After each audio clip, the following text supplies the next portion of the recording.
clay tablets preserve the secrets of the world's first civilization, the Sumerians of ancient Mesopotamia.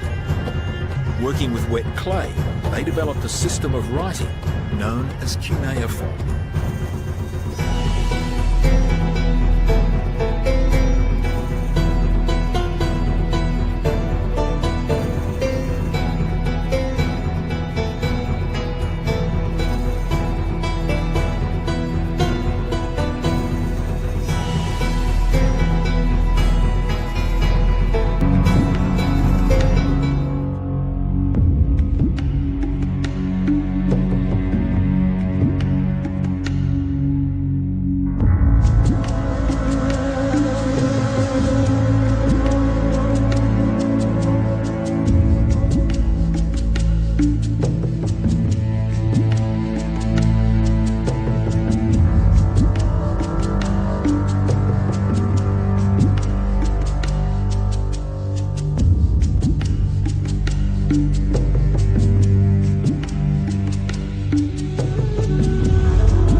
And when Abram was 90 years old and 9, the Lord appeared to Abram and said unto him, I am the Almighty God.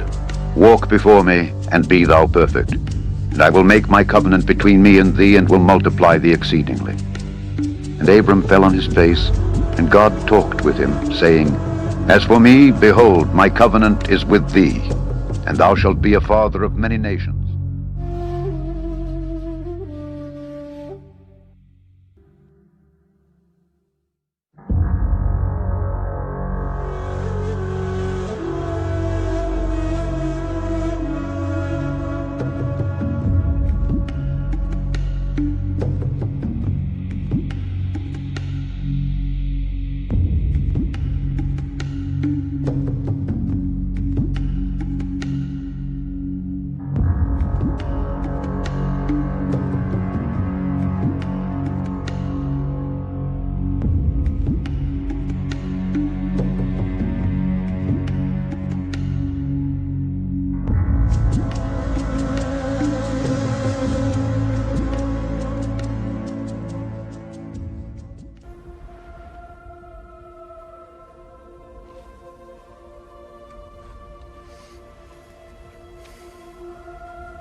Here I am. Take the sandals from your feet. For the place on which you stand is holy ground.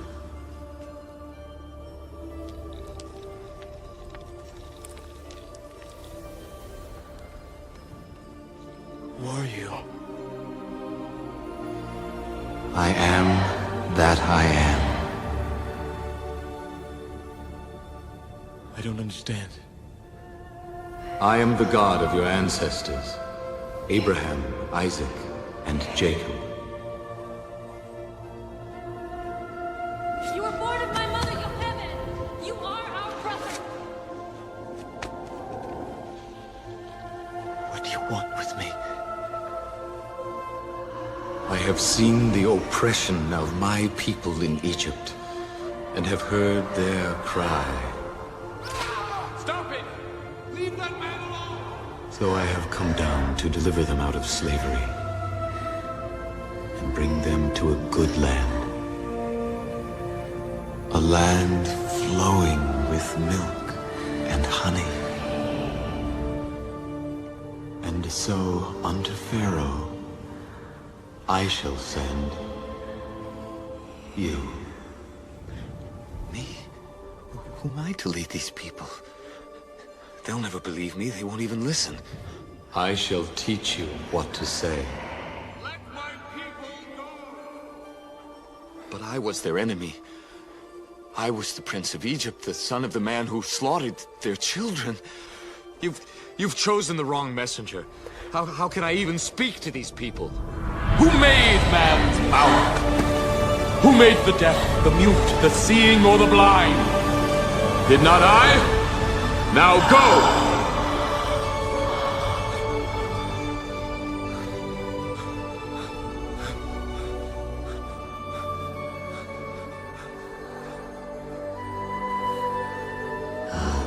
Moses, I shall be with you when you go to the king of Egypt.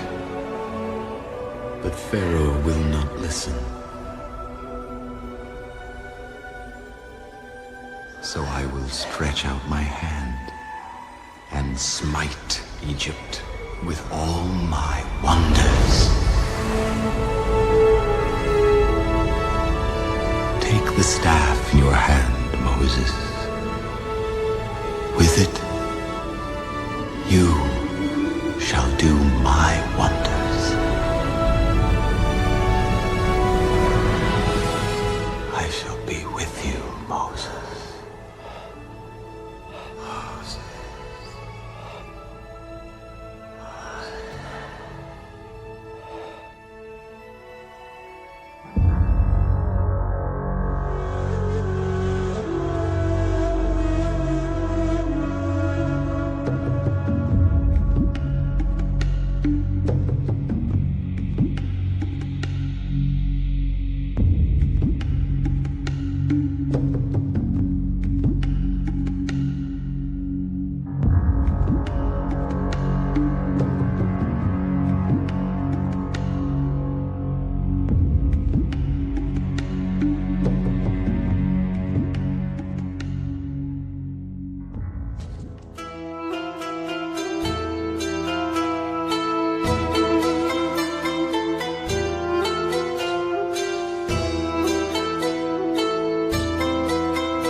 Sunrise over ancient Ur. It is midsummer, and the day will be scorchingly hot. Slowly the city comes to life. People slept on their rooftops, which were much cooler at night than the small rooms of their houses. Ancient texts listing real estate sales show that the house's floor space was less than 70 square meters.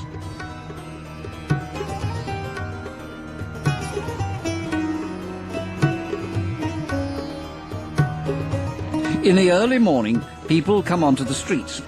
Merchants try to entice the passers-by. They try to do business while the day is still cool.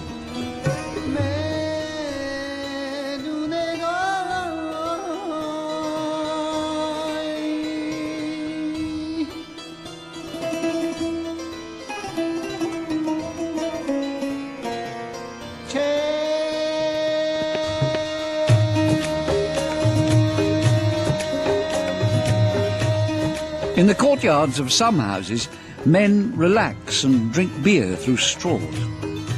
Several ancient texts refer to the Sumerian temperament. The Sumerians' exposure to the hazards of nature made them conscious of the brevity and fragility of life.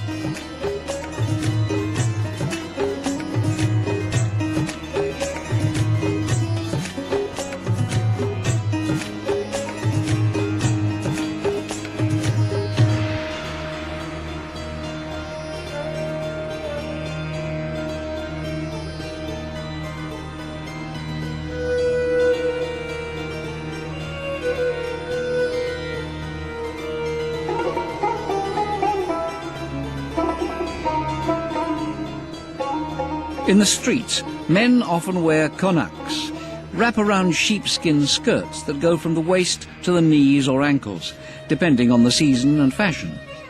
The wives of dignitaries wear colourful, lighter garments. Both men and women wear jewellery, earrings, bracelets and necklaces.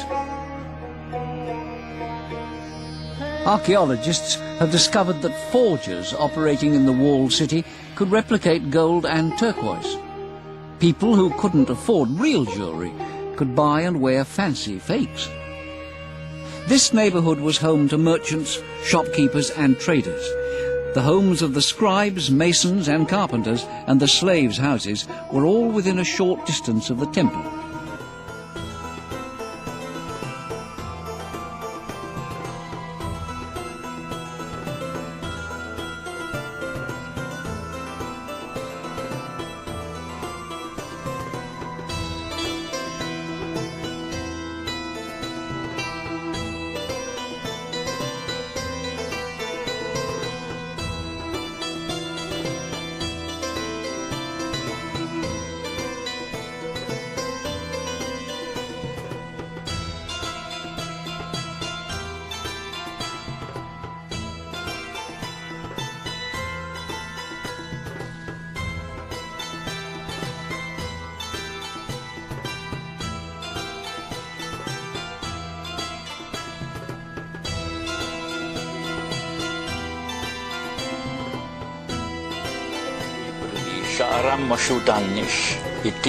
𝗔𝗯𝗿𝗵𝗺 𝗕𝗃𝗂𝗃 𝗏𝗂 Enkidu 𝗔𝗯𝗿𝗵𝗺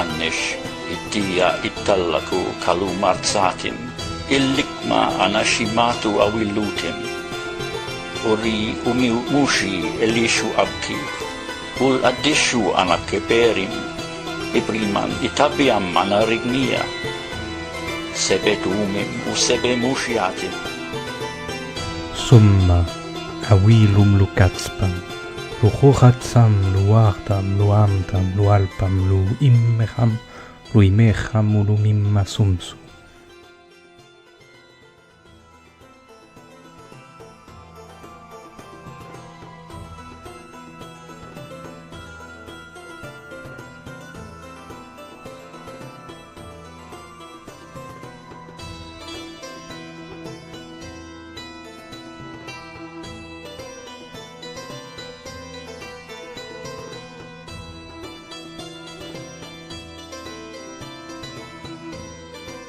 مشئلم شفرست وقتوش بالتأيو وخرفت إش بني ويقتوش בשעת רוב תחת רוב מחנה בשדלובים לוקיה עליו למיה נכסף בן שסית וואסן בן נימיר אש ביבני מסנקאו בטסו תם ביטים عوضني شكر الرب لمنام تسوفسي هذا بشبي منات إشملقتي مسلم قم حبريني أنك أمرها الدبرين حقا أنيم الشمو فونم سيملق متون يد لأقوم بقنان نحن لخمون هربين ربين أن اتنريش شليم إمات حقا أنيم أتيق فيوي بكرتم أشليشفو 𝗕𝗯𝗵𝗺 ودينو الأفاس خرطداشت حملك أخرهم قاخ خرطين دربو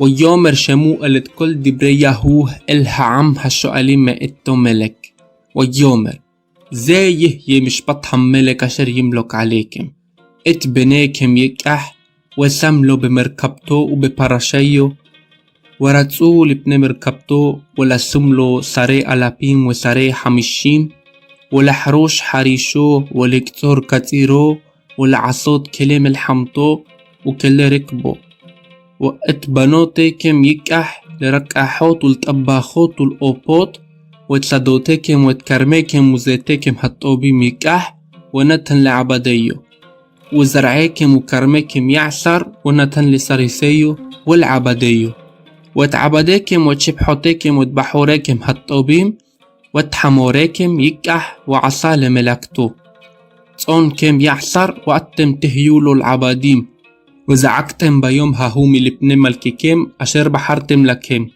ولو يعني يهوائتكم بيوم هاهو ويم أنوها عمل شمع بكل شموئل ويوم رولو كي ملك هي علينو وهينو جما نحنو ككل هالجوين وشبطانو ملكينو وياتقال بانينو ونلحمت ملحموتينو ويشمع شموئلة كل دبرها عم ويدبران بأذن يهوى ويومر يهوى الشموئل شمع بكولا وهملكتا لهم ملك ويومر شموئل الأنشي إسرائيل لكو إش لعيرو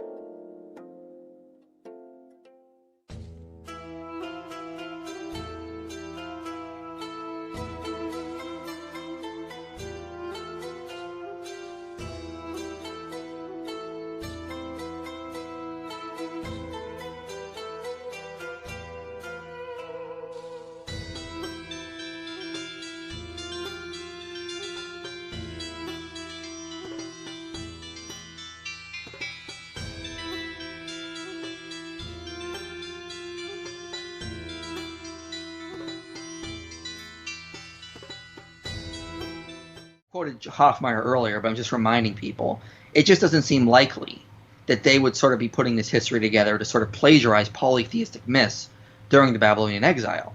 I would say a lot of this data, and this argument from a priori basically, is that if you're going to be in exile and you're supposed to be becoming monotheistic during this time period, why are you plagiarizing these polytheistic myths? You would probably want to reflect your own history and whatnot and collect that and get that kind of idea together, instead of stealing from the people you are claiming are heretics and evil and are preaching false religions. It doesn't seem to make much sense there. Now, in connection with all this idea that Genesis 1 to 11 could date to late Bronze Age, Richard Hess brings up some very interesting correlations. He notes that pagan cultures, Israel was aware of pagan cultures and their customs and writings. Hess looks specifically at Levitical rituals and festivals and seasons and finds striking correlations to the city of Emer. Now, Emer's festivals were late Bronze Age events, around 1500 BC to about 1200 BCE. In this light, Levitical feasts and rituals can be seen as cultic competition. Both cultural texts have doublet natures in that sense. And what he argues is Israel is doing is they're about to move into the Promised Land. And if you read, Deuteronomy and whatnot, they're very concerned that Israel is going to start chasing after pagan idols and participating in pagan festivals and doing all these horrible pagan things.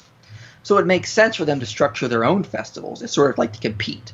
You can't go participate in a pagan festival on this date because it's the Feast of Booths or it's Passover. You have your own festivals you have to do. So they seem to be aware of festivals that were present in Canaan from the city of Emmer, which was quite influential, and they're matching their festivals on dates that match the city of Emmer, sort of like as cultic competition, saying, look, if you're going to have your festival on these days, we're going to do the same thing. And in that sense, the Israelites will not be tempted to go participate in these other festivals. Now, the Levitical festivals make sense with the festivals we see at Emmer. They don't make sense with later pagan festivals you would see during the Assyrian ages, or later during the Persian period, or even later in the Babylonian exile period. They fit more with this late Bronze Age idea. Arguing from that implicitly, we could suggest that Genesis 1 to 11 could also be cultic competition with like other pagan myths. Oh, you've put together your history, well, we have our other history as well, and we're just going to put it out there so that our people won't be tempted to believe your history kind of attitude. That kind of similarities. It doesn't say it's false, it just sort of is following the same sort of idea that this is when cultures were sort of putting their history together, that kind of sense. So this same kind of interest I just kind of made there. Now, back to the idea that, well, they were just plagiarizing the Atrahasis, or they were just plagiarizing Gilgamesh. Jean Bottero says, though the more than substantial identity with the Babylonian flood is not in the least doubt, there are too many divergent details between the two for the account of Genesis to be regarded simply as a transcript into Hebrew of the Akkadian text of Atrahasis or Gilgamesh. In other words, if you get into the details of these two, they all mention a flood, but there are so many divergent details. You can't say one is just copying the other, and that's what Bottero tries to point out here. Similarly, David Toshio Samuru talks about Genesis 1 and Enuma Elish, and he says, Genesis 1 and Enuma Elish, which was composed primarily to exalt Marduk in the pantheon of Babylon, have no direct relation to each other. What I'll say is, what I get from a lot of skeptics is when I start going through this data, is they'll take one piece of the data and go, well, that doesn't really amount to much. Yeah. Individually, all these pieces I'm going to go over are not going to amount to much. My argument is that collectively, together, they make sort of like a big punch. It's one thing if I'm throwing pebbles at you. It's not going to do much. If I have like a pebble gun and I shoot like 50 at you at once, it's going to have some effect. Likewise, these all work together to argue that Genesis is old, reliable, goes back to a very ancient time, and it is internally consistent, so it probably wasn't this sort of documentary hypothesis, which we'll get into later. So start with internal evidence. I'm going to start working from Genesis 10 and work back to Genesis 1, and then work back up from Genesis 1 to 11 in external evidence. So internal evidence. The first thing I want to cover is the Table of Nations in Genesis 10. We all know the Table of Nations. It's the part you don't read. You skip over that because that's boring. But if you actually get into some of the details here, there's a little bit of interesting data within the Table of Nations, which argues that it probably dates to early Bronze Age or even Middle Bronze Age. I'm talking the time of Abraham even. So first thing to note is it lacks mentions of Israel's later neighbors, like the Moabites, the Ammonites, like in Edom. These were important for Israel in the first millennium BC. If you're going to do a survey of the surrounding nations, you'd think you would include these groups as well. Another interesting point is that in the Table of Nations, Sidon is listed to represent the Phoenicians. Now this is interesting because Sidon was more of like the primary city for them in the second millennium BC, whereas in the first millennium, Tyre sort of becomes the more prominent city, and Tyre is missing in there. It mentions the cities of the plains, Sodom and Gomorrah. Now, based on archaeological evidence, which I won't cover here, but I'll do it in a video later in about a year or so, Sodom and Gomorrah could not have existed after 1600 BC. And so why would you mention these cities that were destroyed if they're as part of your survey? It seems kind of an odd thing to place them in there. Now, they could have been maybe in the late Bronze Age, the destruction, the site was still known, so that's a possibility. But by the time of the Iron Age, it's very unlikely. You're going to have to mention them. And that's why we don't really see them that mentioned much in later surveys. It affiliates the Philistines with this area called Kalahum, or Kalzlahum, instead of what later authors attribute their origin to. And so someone like D.I. Block suggests this might reflect an earlier memory of their origins. They were associated more with like the sea people, so they may have had some sort of other place they came from before they were associated with this later part mentioned in Jeremiah. It highlights Eber as the ancestor of the Hebrews. Now, by the time we get to the time of the monarchy, that's more or less attributed to Abraham. Everyone looks to Abraham. But Abraham, of course, wouldn't attribute himself as the ancestor of the Hebrews because, he wasn't. He would have been part of a group of people. So it highlights Eber as the ancestor of the Hebrews. That's something we don't see later on during the later works of the Bible. Another minor point, it mentions the Medes as a more prominent people group instead of calling them like the Persians and the Medes, which you would expect later given the Persian Empire. Now that could be consistent with a very early Iron Age, but it also fits with Bronze Age ideas. The name Elisha is found in cuneiform documents that go back to the 18th century at Alaka, and is affiliated with the name which we see of Javan in the Ras Shamra texts.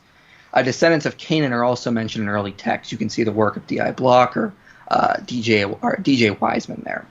So there's a lot of really interesting correlations in the Table of Nations. So Wiseman says this: it would not be unreasonable to assume that the information in this chapter could therefore be known to Abraham himself. It is becoming increasingly clear that the geographical information of Genesis 10 could have been available to the Egyptian court when Moses received his education there in the 15th or 14th century BC. So it seems to fit this time period, not a time period we would see with a later monarchy. The survey would have been useless to them now because things like the City of the Plains would have been out of existence. They would have to have a more updated survey. So the next piece I want to cover is moving down now into Genesis 8. An interesting piece of data is that Noah opens the window and he sends forth a raven first, and then a dove, and then the dove again. People have highlighted this for a lot of ways because they'll note it's similar to what we see in Gilgamesh. Gilgamesh here also releases birds, but he does it in a different order. For him, it's the dove, the swallow, and the raven. And people have debated about, well, what's with the order? Is there something special about the order? Now, building on scholars, I would argue that the Genesis account is more practical from a sea navigating perspective, or for someone who's being at sea. The Gilgamesh order is not that practical.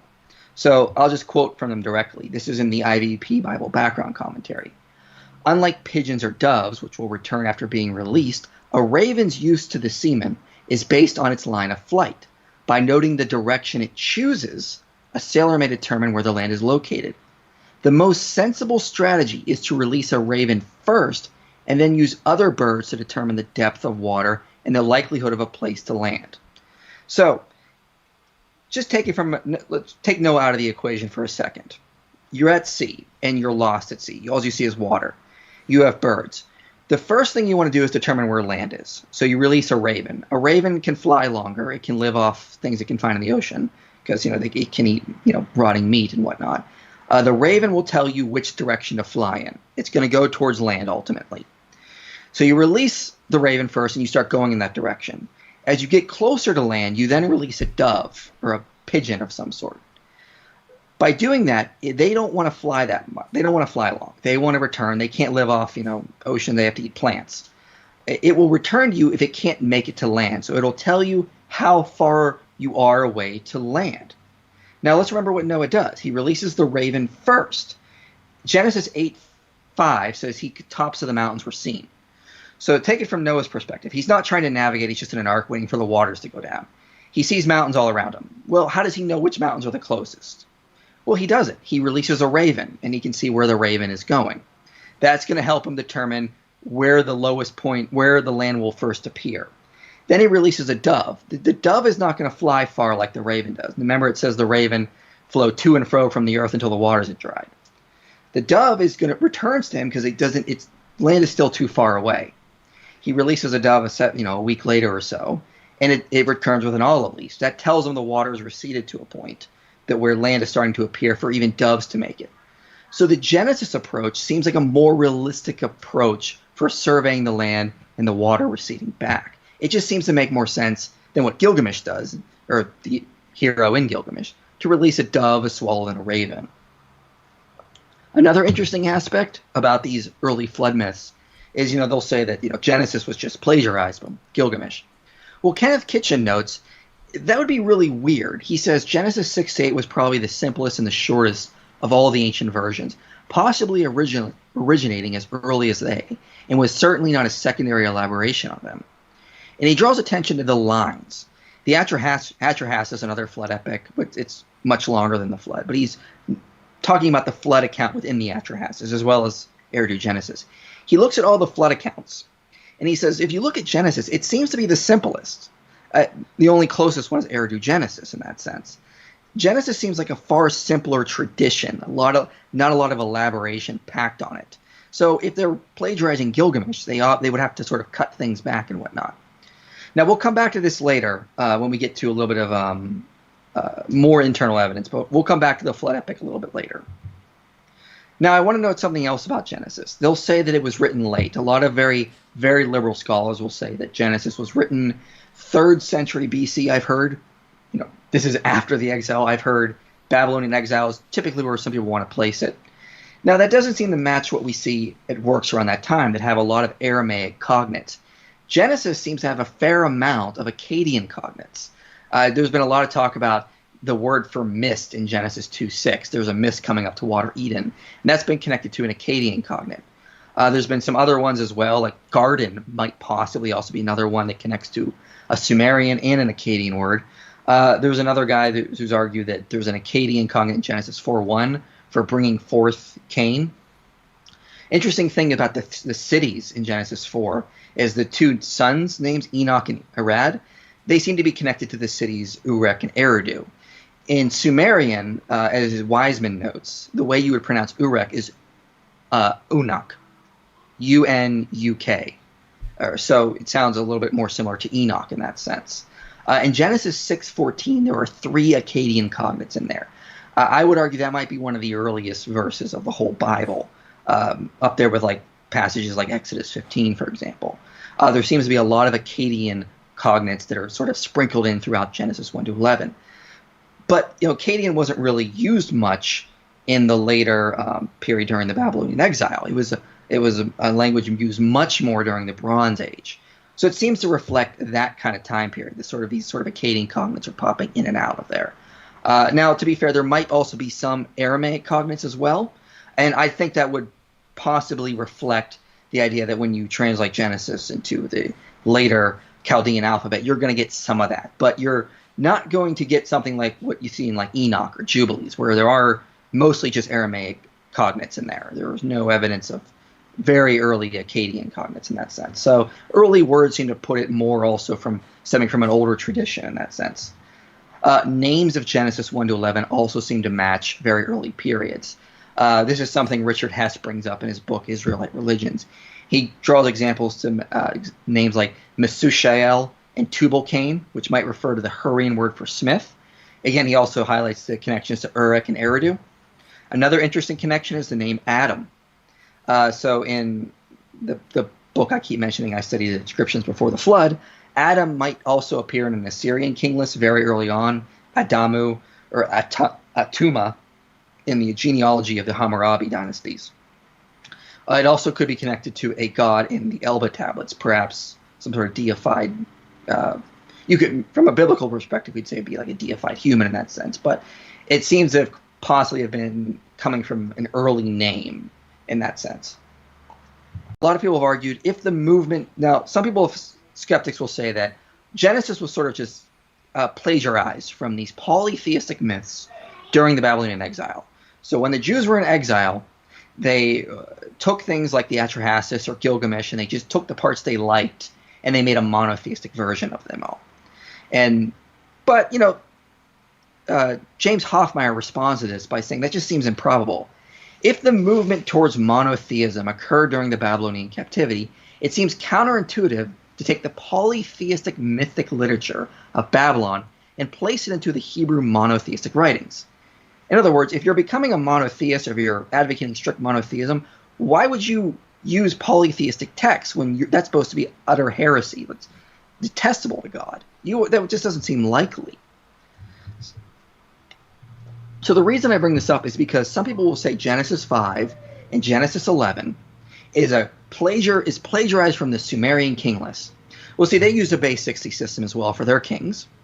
Genesis uses a base 60 system. Well, it's probably just plagiarized from the king list. I've even heard young Earth creationists tell me this, that the king lists are the same as the Genesis genealogies. That's probably not likely. I would not argue that Genesis is plagiarizing the king lists in Sumerian mythology. A reason is Richard Hess has written a paper on this, and he knows there are too many differences. The genealogies of the ancient Near East are connected with succession of office holders, like a priest or a king. This is not the case in Genesis. It's about transforming sons, carrying on a bloodline going back to Adam, up to Abraham. That's what their aim is. The aim of the king's list is to give a descendant figure a certain royal or official status. That's really not what Genesis is doing. It's not trying to show that Abraham should be king. The king lists do not include ages at which the next king was begotten. So in Genesis, you see, like at this age, this son was begotten. This is when Jared had his son, and this is when Methuselah had his son, so on and so on. That's not in the king list, in Sumerian king lists. It's another formal contrast there. The king lists in Genesis seem to be working in opposite directions. And so what Hess means by this next point is that the king lists are talking about an idealized time in the past. Genesis really is not doing that. If you get into the scholarship, it's really not. What they're trying to do is they want to move the timeline forward. They're trying to build up to Abraham. That's the biggest point about Genesis 1 to 11. We've got to get to Abraham. The king lists are not working towards that same type of goal. And finally, the most interesting thing is there is no table of nations in king lists. The table of nations is without parallel in the ancient Near East. It's really sort of distinct in terms of what the Hebrews sort of put out. They're the only ones who did this massive survey of the nations around them at the time. So what we see, though, is just because the king lists in Genesis both use the same sort of base 60 counting system, that doesn't mean one plagiarized the other. It just is a cultural similarity that reflects the same cultural time period, is what I would argue. But it doesn't mean one plagiarized the other. There are too many formal contrasts to suggest that. So let's move on. I also want to just briefly talk about this. Some say the occupations of Genesis 4, like metalworking, they have to be anachronistic because we don't have metalworking until, like early Bronze Age and whatnot. Well, that's not true. We can see metalworking going back almost to the 10th millennium BC, and same with agriculture as well. So Adam, gardener, Cain, gardener, that kind of stuff. It goes back pretty far. We don't have to say that these are anachronistic accounts of different occupations. Now, another short little piece of interesting data is that Arabia, modern-day Arabia, had an earlier name called Havilah. We know when the switch happened in the Bible. In Genesis, it's called Havilah. And then in later texts, it's called Arabia. So Genesis seems to fit with an earlier name for the area.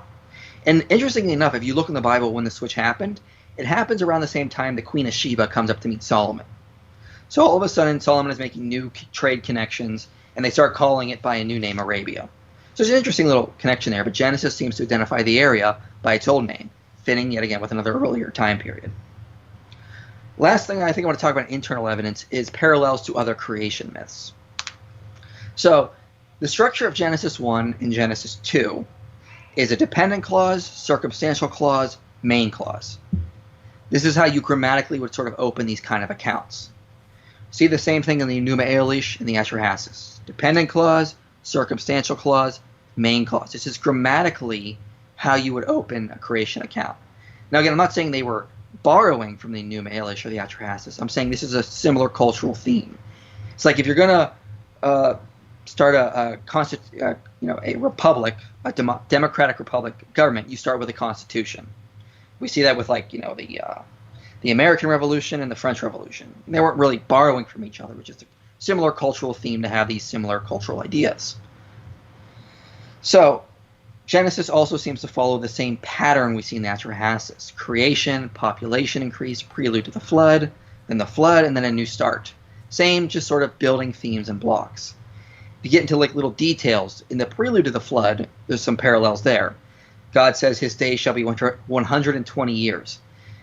In the prelude to the flood of the 𝗓𝗓𝗓, it mentions 12,000 years had gone by. So there's another idealized number in there. It talks about the sons of God in Genesis 6:2. In Genesis, it says this is when the royal scepter was coming down from heaven. So it seems to be a little bit of a parallel there in accounts of how things happened in the past. And when people say, the flood was a myth, I don't think that's fair given the archaeological data we'll go over in a little bit. But the Sumerians were so sure a flood happened, they inserted it into their king lists. They're pretty much saying this is history. So there was this idea there was a flood in the past is pretty much confirmed by the different groups in that area. Bronze Age time period, not a later Iron Age time period. This is how he translated it. I won't spend too much on this, but you can see he plays with the Hebrew words a little bit and points out that some of these could mean other things, and doesn't really mean hunter, could also mean these other city names. So it's an interesting perspective he takes on it. You can see his paper if you want to study that more in depth. If Genesis was around during the monarchy and whatnot, shouldn't other authors have mentioned it? And they do. I mean, but they don't do it explicitly like you get in the later New Testament, probably because it was a little bit of a different culture. So let's get to some of these references. So Jeremiah 4, this is one of my favorite ones to cite, as some of my followers will know. Jeremiah 4 has strong correlations to Genesis 1. It says that, now what he's doing in Jeremiah 4 is he's talking about the northern kingdom of Israel. And he's saying what happened to them. And he's saying, listen, Judah, if you don't shape up, the same thing's going to happen to you. And to do so, he heavily borrows from Genesis 1. He says that northern Israel is now formless and void. There is no light. There is no man.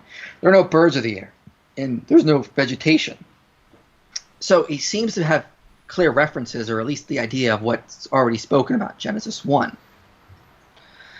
The fall of Lucifer in Genesis 3 seems to be mentioned in Isaiah 14 and Ezekiel 28. The fall of Adam seems to be mentioned in Job 15 and Isaiah 6 as well. Job 15 reference, I'm going off 𝗔𝗂𝗵𝗵's translation there. If you read it in some of yours, they try to translate a little differently, but he probably says, did you not grab wisdom for yourself like the first man who did?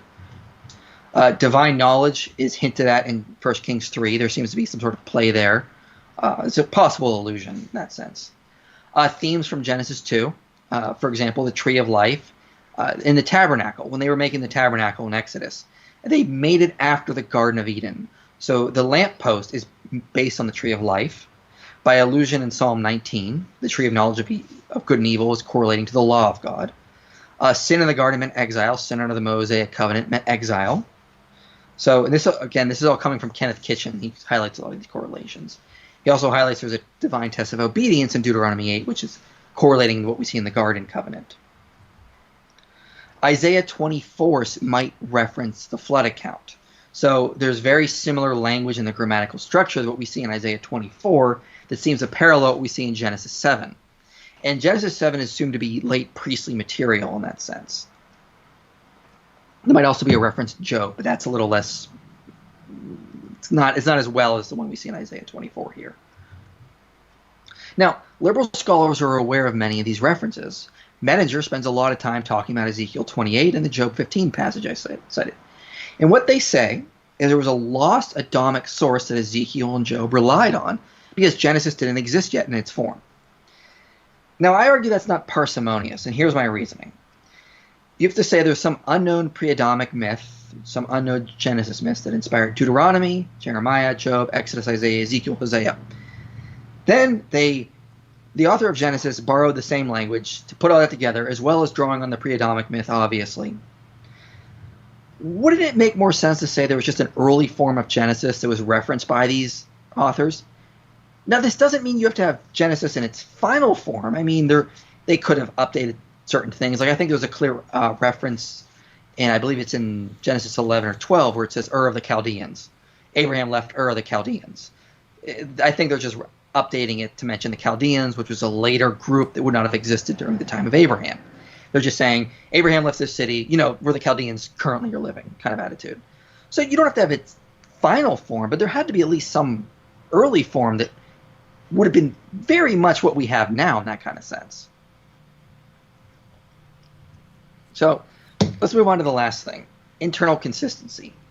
Now, I bring this up. The documentary hypothesis is not accepted by every scholar, but a lot of scholars still hold to it. It's kind of falling out of favor. It goes back and forth. I don't really know.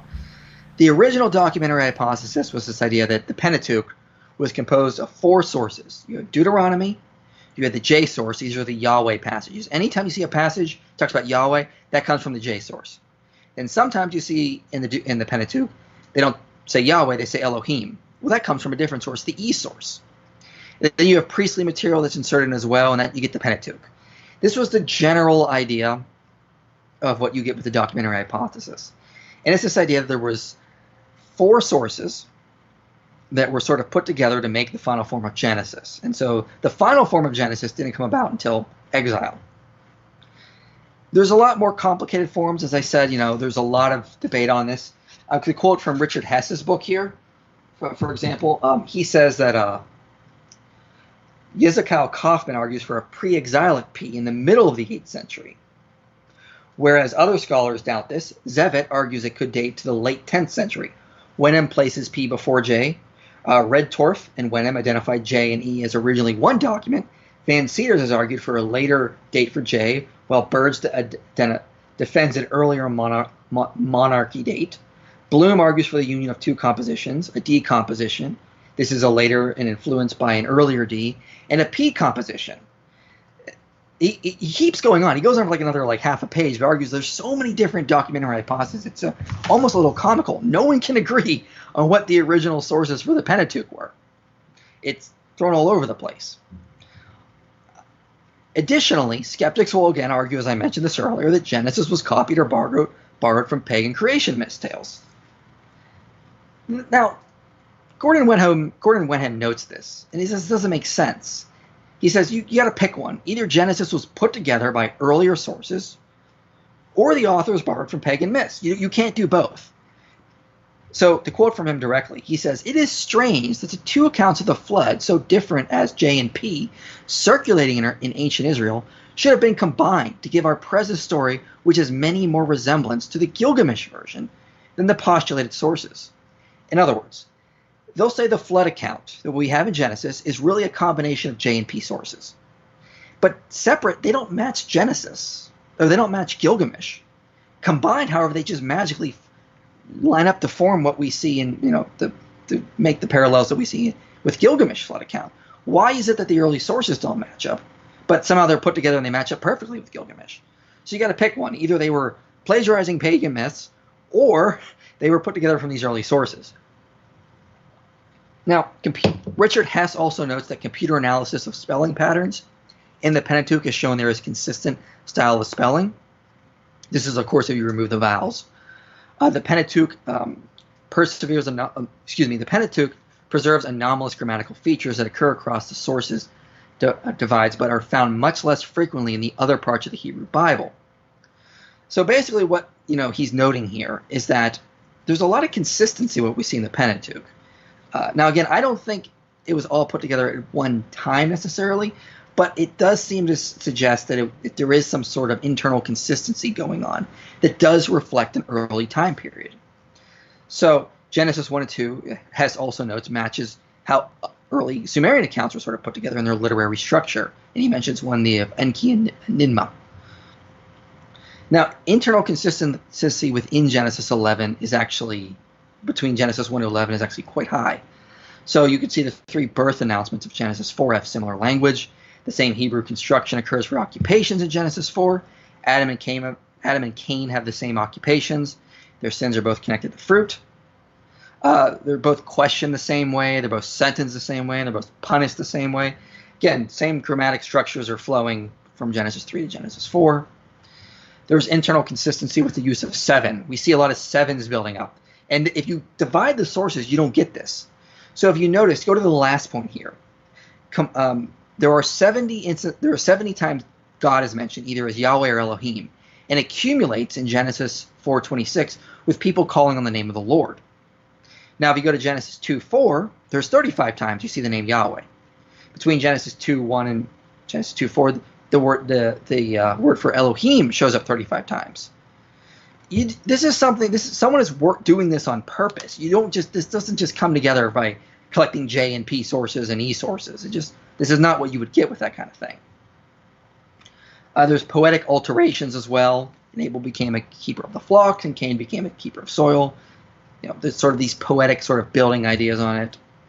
There's chiastic patterns from Genesis 2 up to Genesis 3. Another chiastic pattern starts in Genesis 4. A big chiastic pattern is formed in the flood account. Seems very unlikely they were sort of combining these things to put them together in that sense. There's lexical and linguistic similarities. Genesis 3:9 pairs with 4, 13 with 10. Get the idea. It seems very much like this is sort of an internal consistent work in that sense. Story flow also works well. In the same way it matches Ezra Hass's, as I mentioned earlier. God establishes man, fall of family, fall of civilization, destruction. God establishes a new Adam, fall of man, fall of family, fall of civilization, destruction. God establishes a new Adam again. Same kind of structure there. So let's piece everything I put together here, and then we'll go to questions. Internally, it reflects an old time period. Externally, it matches early events. Later biblical authors seem to be aware of Genesis. So they seem to have this idea that it was already in existence around their time period, and then it's internally consistent. So if it's internally consistent, and authors know about it, and it's internally and externally reflects an older time period, that would place Genesis further back than Babylonian exile, obviously. It would not be plagiarized from pagan myths. They would have their own history they were putting together. It would not be put together by these JPD and E sources, which I think is way too simplifying the complexity of the text. So if it's internally consistent, biblical authors know about it, it internally and externally reflects an older time period, that places Genesis much further back than what we see in like the Persian or the Babylonian time period.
And it came to pass, when men began to multiply on the face of the earth, and daughters were born unto them, that the sons of God saw the daughters of men that they were fair, and they took them wives of all which they chose.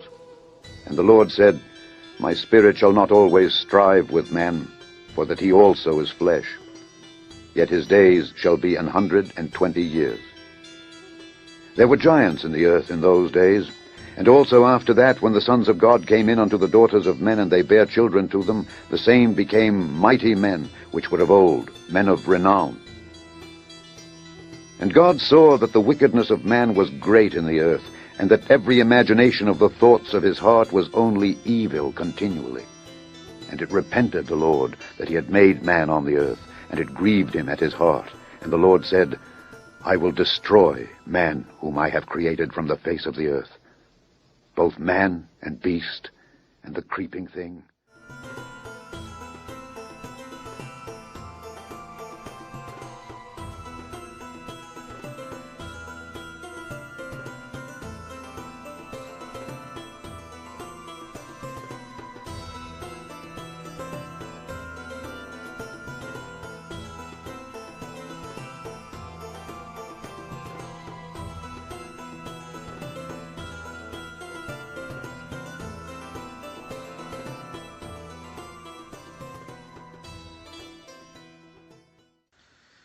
Recent scholarship has marshaled a lot of evidence for the authenticity of the account in Genesis chapter 6 to 8.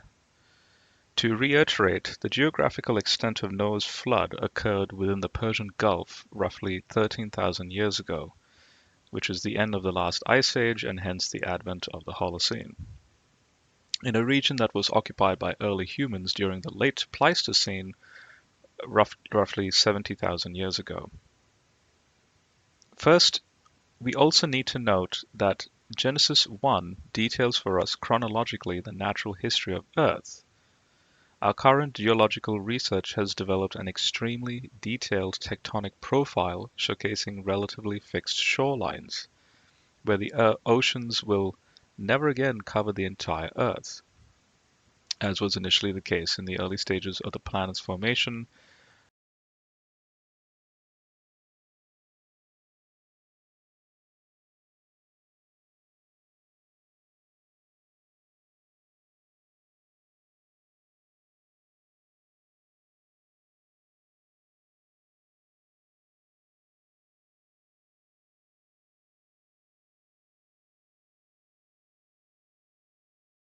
Now, I did a very lengthy video on Eden, so I'll cover this briefly for those who haven't seen the video. Okay, Eden mentions one river that flowed into four. Two of them are the Tigris and the Euphrates. One flowed into Arabia. One flowed into Ethiopia. So if you were to sort of make something, it would have to look like this. That doesn't fit any geology out there. However, Genesis 2 is a little ambiguous. Headwaters can also refer to like the end of poles. And Genesis 2 can actually mean that four rivers flowed into one. See the book I Studied Inscriptions from Before the Flood, which covers that in more detail. Now, the world over 8,000 years ago was a little bit different. This was before the end of the last ice age, and as you can see, there was a lot more land. Look at Australia, or look at Florida, a lot more land there. So you can see this is Japan, China, a lot more connected. As you can see, Korea is connected right to China. This is Indonesia area, a lot more land down there. And this is the Middle East. Notice the Persian Gulf is missing. Well, this is basically what the Middle East would have looked like, thanks to Sentinel Apologetics for this graphic here. So you can see the Tigris and Euphrates flowed into one river that flowed through the Gulf at that time. There was a paper on this, and they called it the Gulf Oasis. The Persian Gulf used to be the Gulf Oasis. And what he notes is that in this Gulf Oasis, there was an abundance of food, lithic raw material, water. It's a sizable inland depression. The area received very little rainfall. It had a rich mosaic of freshwater springs to water the vegetation there. And it had a very controlled climate, around 70 degrees year-round. Basically, it was an oasis. It was a paradise, an Eden. Here's a map of what he sort of shows. As you can see, there are additional rivers that sort of flowed in there. And probably what we have here is we have the Wadih Batin River, which is probably the Pishon River, flowing into Arabia or Havilah. And then you have the Gihon River, which flowed into the land of the Kazites.